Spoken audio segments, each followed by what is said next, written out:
don't have time. 5 simple words that you cannot afford to say, like almost ever. So this is a little video on why your I don't have time excuse is holding you back way further than you believe or can see. So we all know, we're all there. None of us have time. We don't have time for this, we don't have time for that. We don't have time to do the washing, we don't have time to clean, we don't have time to get groceries, we don't have time to cook, we don't have time to exercise, we don't have time to see particular people in our lives, we forgot to call someone, we forgot to text someone.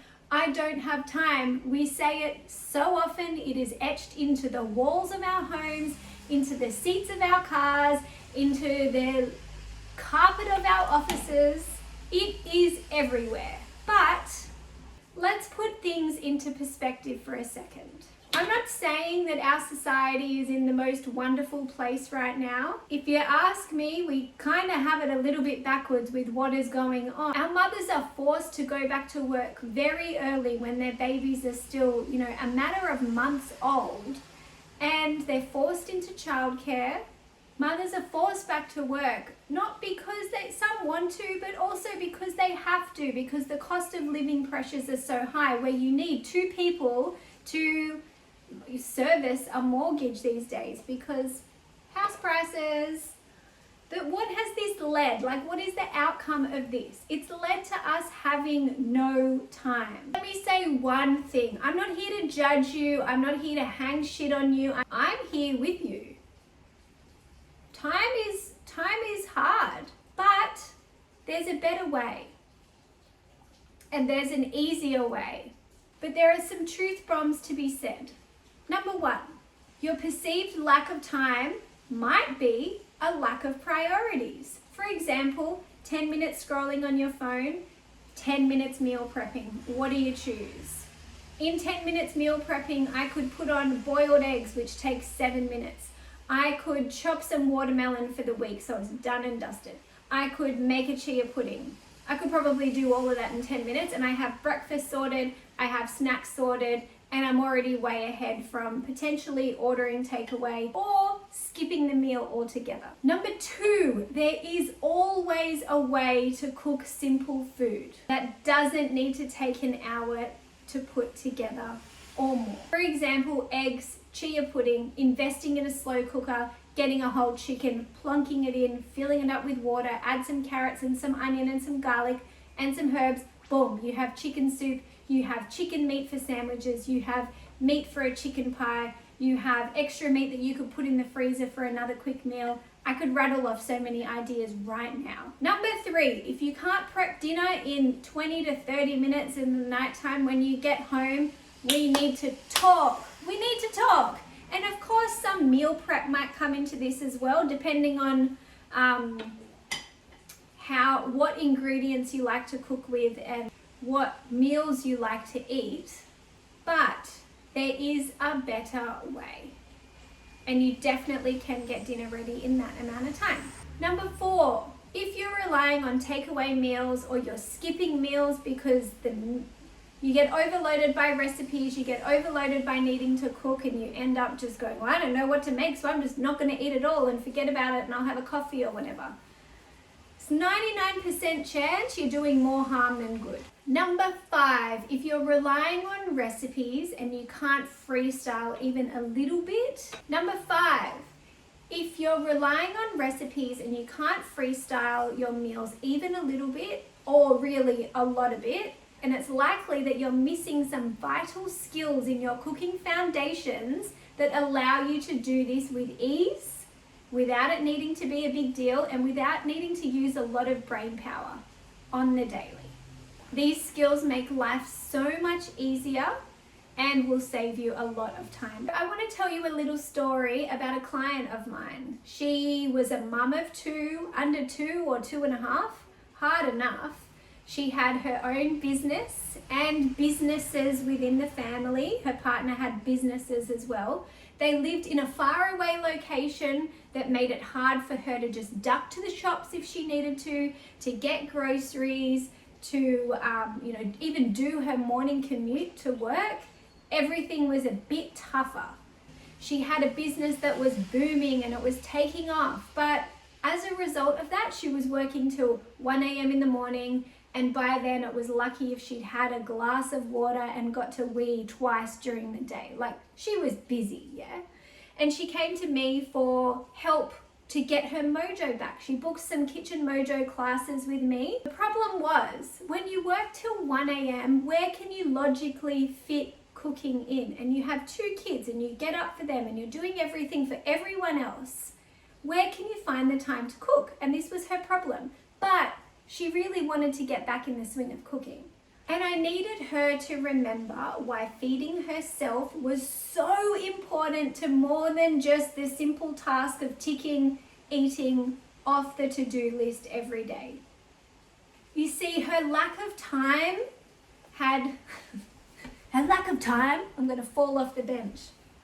Her lack of time was resulting in a lack of energy. It resulted in her skipping meals, which ultimately resulted in a lot of things. She had a short temper. She gained weight. She had poor focus at work, which meant she couldn't always focus on a task, but it meant tasks were taking longer and longer. And when you're busier, you don't want tasks to take longer and longer. You want to speed them up. So instead of eating, she was thinking, I'll work on this task, but instead the food would have helped her brain to fuel the task to get it done quicker. Instead, it was doing the opposite. It meant eating more of the things that she didn't want to eat, and she knew that these foods weren't serving her. So she was having quick wins, hot chips or potato chips, lollies, anything to give her that extra boost of simple carbs and energy, rather than focusing on balanced meals that would fill her up and actually provide the sustenance and help her get through her day and her big, busy to-do list. She spent a whole bunch of money on takeaway. And of course, it increased her stress levels and added fuel to the fire of everything that she knew was happening and didn't want to be happening. And she felt like she was in Groundhog Day of doing this over and over and over again. After all, this was the busiest season of her life and her career to date, and all it did was leave her feeling disempowered about the simple fact that she couldn't feed herself or cook herself some good, simple meals and have it be easy. And last of all, she always felt like she was behind the 8 ball on everything in her life. This left her husband to pick up the pieces, which, they're a team, so of course he did it. But at the same time, she felt guilty about him doing something that she really wanted to do. And it all gets mixed up in there. Just as a PS, I don't think that women should necessarily be the one cooking. It is what it is. In every situation, there is someone who cooks and someone who cleans. Usually that's how it goes. And it's not so much, this is a woman's job, this is a man's job or the other person's job, masculine, feminine, whatever you want to call it. It's not like that at all, but someone needs to take responsibility for it.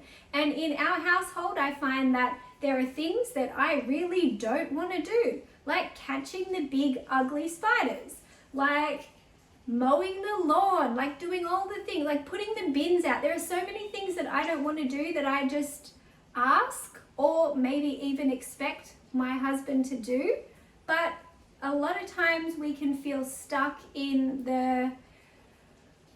for a woman, my partner wants me to cook. They always expect me to cook. They always expect this, and I'm not good at it, and blah, blah, blah. So I'm not saying that you need to be the one to do it, but someone needs to do it.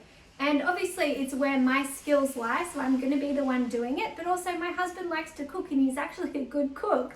He doesn't get the chance because I'm in here and I'm like, and we're done. So all I'm saying is you need to work it out. It's probably a conversation that you need to have to figure it out, figure out where the skills lie, who has the time, who's going to do it, and go from there.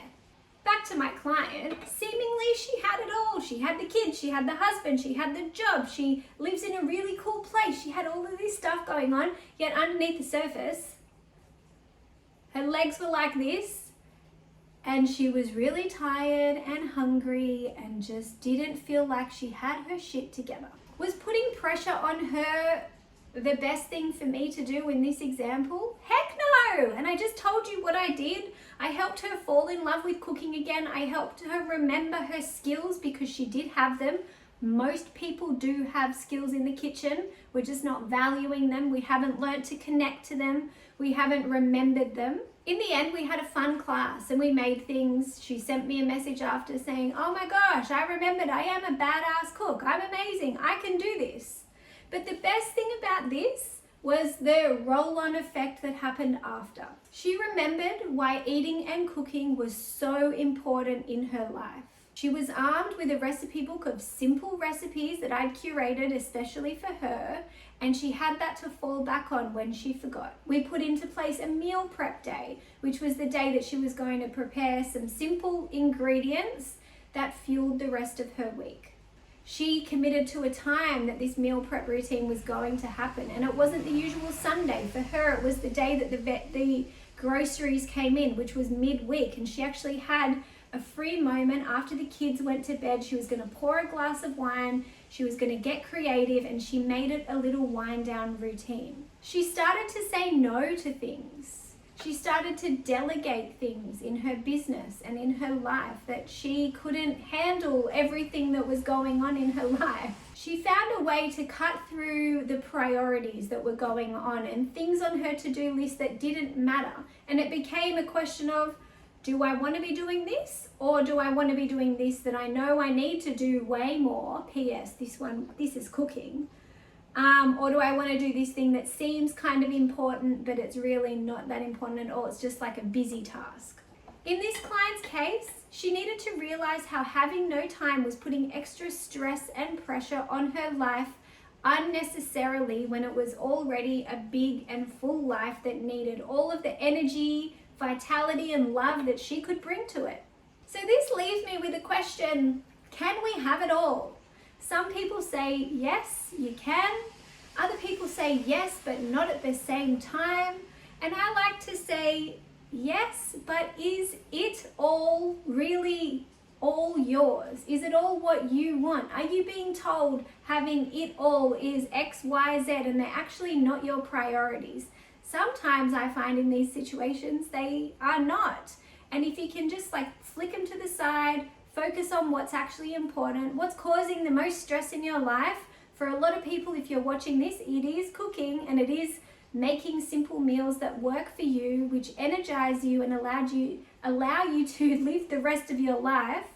It blows my mind that we live in a world where a basic survival skill like eating, and for humans it is to cook that food as well, has been somehow diminished into an optional task.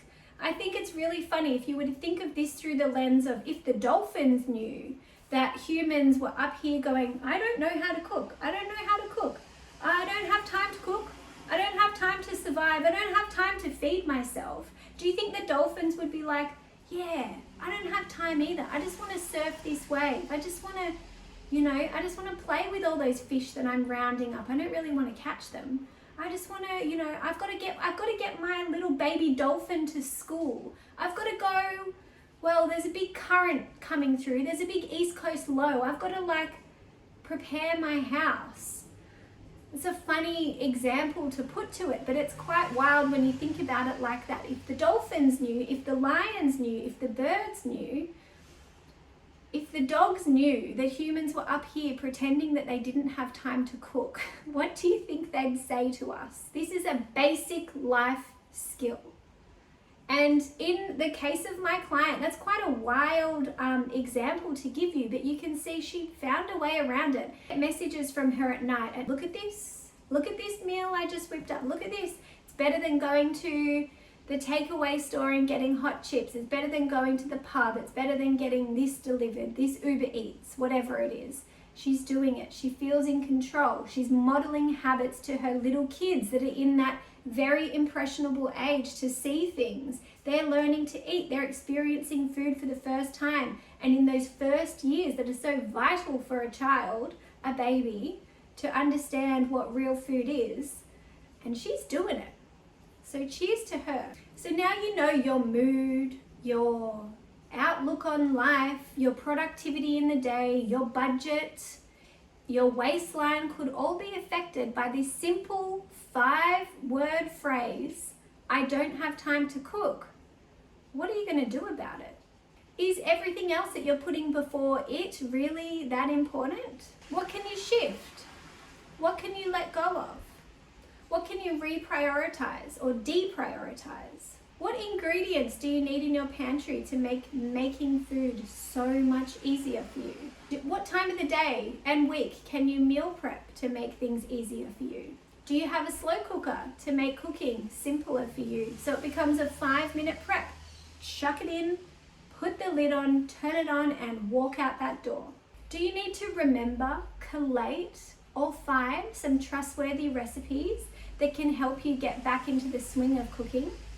Do you need more support to make a plan to work out this cooking thing for you and how it works in your schedule? And so this is the end of the video. I have a free guide that I'd really love you to download if you want to stop stressing about what the fuck is for dinner every night of the week over and over again. I have a free guide. It's called the Meal Matrix. I'll pop it in the link below and grab that, and let's start our journey together towards reprioritizing cooking, finding some basic recipes for you that work for you, and getting you back on this train, the cooking train. Beep beep.